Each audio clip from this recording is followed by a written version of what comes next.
안녕하십니까. 박훈탁TV 2021년 1월 15일 이슈 방담 234회 방송입니다.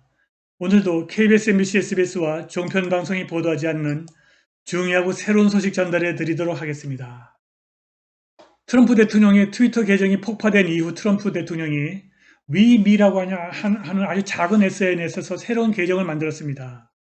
트럼프가 이 새 SNS 계정에서 빅뉴스가 오고 있다. 모두 1월 20일에 만나자고 썼습니다. 트럼프가 늦어도 내주 월요일까지 오바마 행정부의 2016년 트럼프 대선 캠페인에 대한 감시와 정보 활동을 담은 높이 1피트 이상의 비밀 문서를 공개할 것입니다.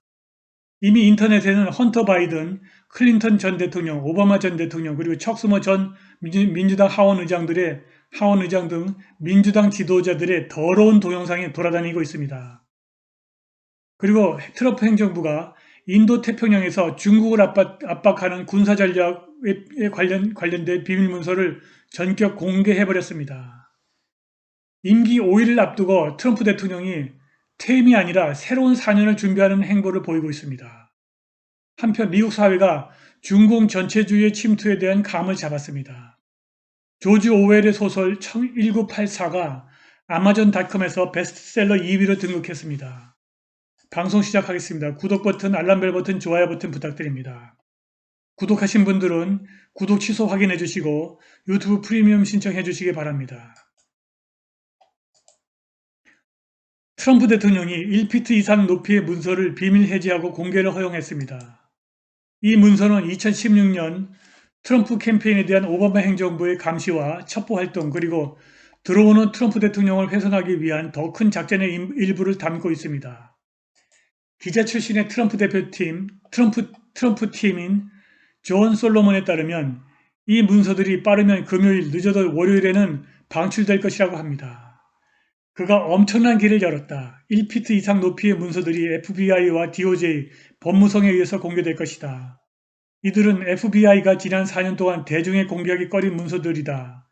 이들은 놀라운 것이고 거대한 그림이 드러날 것이다 라고 솔로몬이 팍스뉴스의 루덥스 투나잇에 나와서 말했습니다.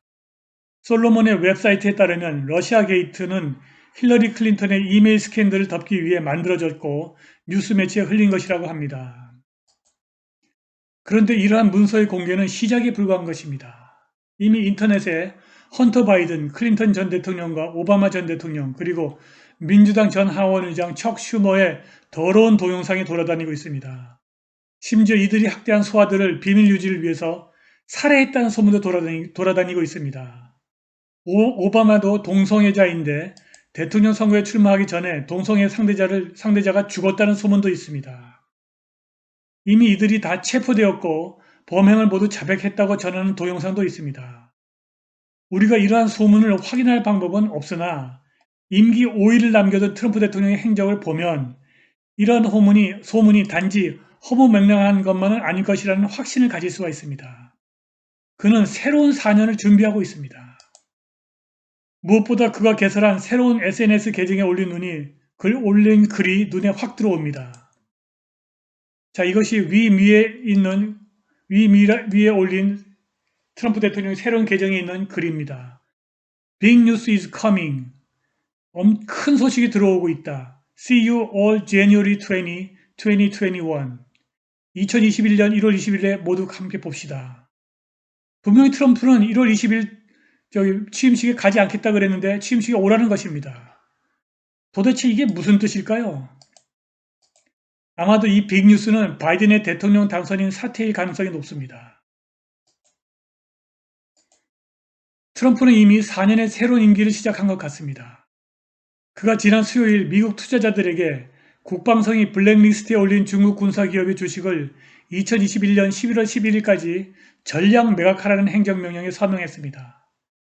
이것은 먼저 발효한 관련 행정명령 2513959의 범위를 확대한 것인데 먼저 것은 단지 미국 투자자들이 중국 군대가 소유하고 있거나 또는 통제한다고 국방성이 지정한 기업의 주식을 사지 못하게 하는 행정명령이었습니다.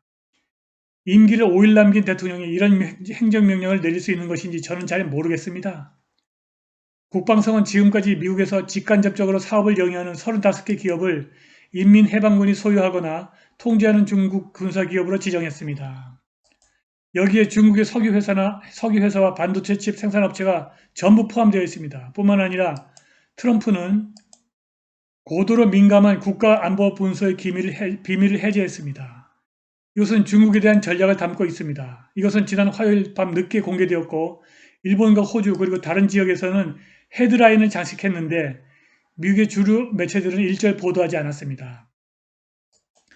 이전에는 비밀로 분류되었고 외국에게 제공하지도 않았는데 이것은 인도태평양 지역에서 방어, 지배 그리고 중국의 군사적 팽창을 거부하는 트럼프 행정부의 전략을 담고 있습니다. 이날 트럼프 행정부는 극히 일부만 블랭크 처리하고 풀텍스트를 전부 공개했는데 원래 이런 대외비 문서는 30년 동안 비밀로 분류하고 공개하지 않는 것이 원칙입니다. 백악관 국가안보보좌관 로버트 오브라이언은 이 문서의 공개를 발표하면서 이것이 이 지역에서 미군의 전반적인 전략 지침, Overarching Strategic Guidance를 제공한다고 말했습니다. 그는 또 이번에 공개된 문건이 인도 태평양 그리고 미국의 동맹과 파트너에 대한 미국의 전략적 약속을 투명하게 보여준다고 덧붙였습니다.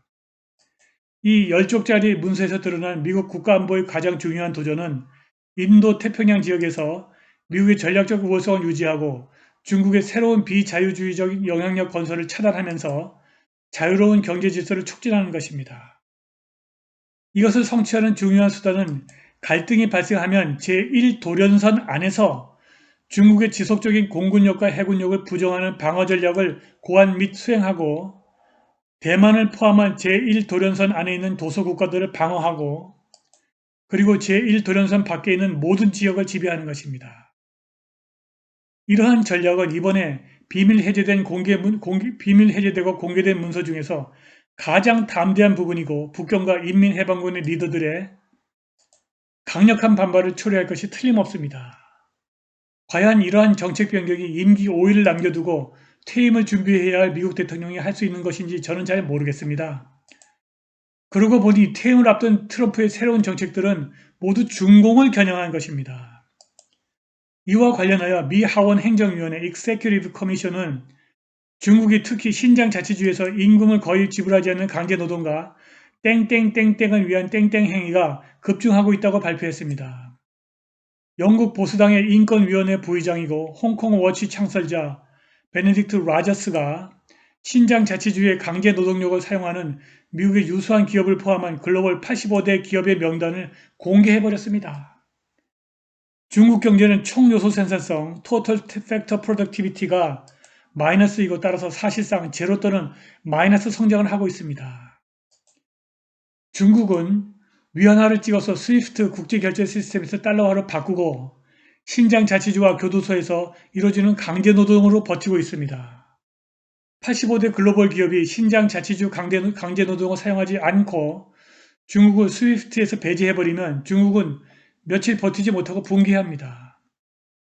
퇴임을 5일 앞둔 트럼프가 중국을 붕괴시키고 있는 것입니다. 트럼프는 새로운 4년을 준비하고 있는 것 같습니다.